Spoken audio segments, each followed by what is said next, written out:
इसको ब्याह दिया जाए, मतलब कि ब्याह दिया जाए एज इन कि हमारी एक जो जिम्मेदारी है एक बच्ची के प्रति वो पूरी हो जाए, ख़त्म हो जाए, हम मतलब उससे हम निपट जाएं एक तरह से। लेकिन बच्ची में ये ज़िद है, बच्ची इंटेलिजेंट है, स्मार्ट है, वर्ल्डली वाइज है, आज की आधुनिक पीढ़ी की बच्ची है और वो चाहती है पढ़ना। वो शादी भी करेगी, वक्त आने पर करेगी, लेकिन अभी उसकी उम्र वैसी नहीं है और वो पढ़ाई करना चाहती है, कुछ ज़िंदगी में कुछ ओहदा, कुछ एक तबके की बनना चाहती है और उसकी माँ जो है वो उसके साथ है, सहमत है, उसको बढ़ावा देती है। ये लोग अपोज भी करते हैं, लेकिन फिर भी वो पढ़ती है, परीक्षा में जाती है और उत्तीर्ण होती है और अच्छे बेहतरीन नंबरों से पास होती है।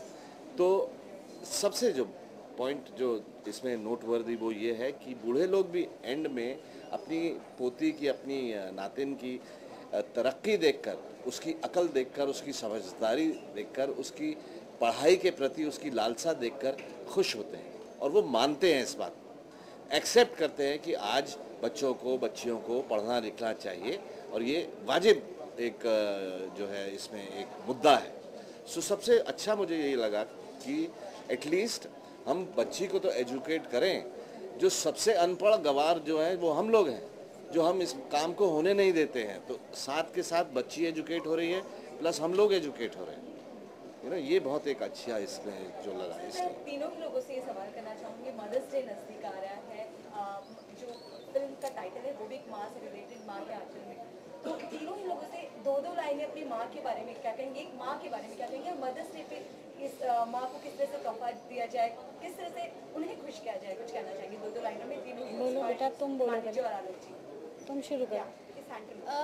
मम्मी इस दुनिया की सबसे स्पेशल चीज़ होती है और ऐसा कहते हैं कि भगवान सबके पास नहीं आ सकते, इसलिए भगवान ने मम्मी को बनाया।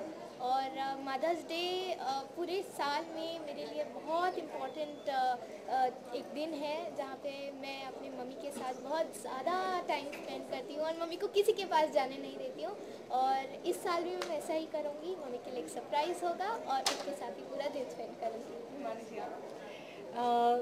माँ, इसका कहना बिल्कुल सही है कि भगवान हर जगह नहीं हो सकता था, इसलिए माँ आई।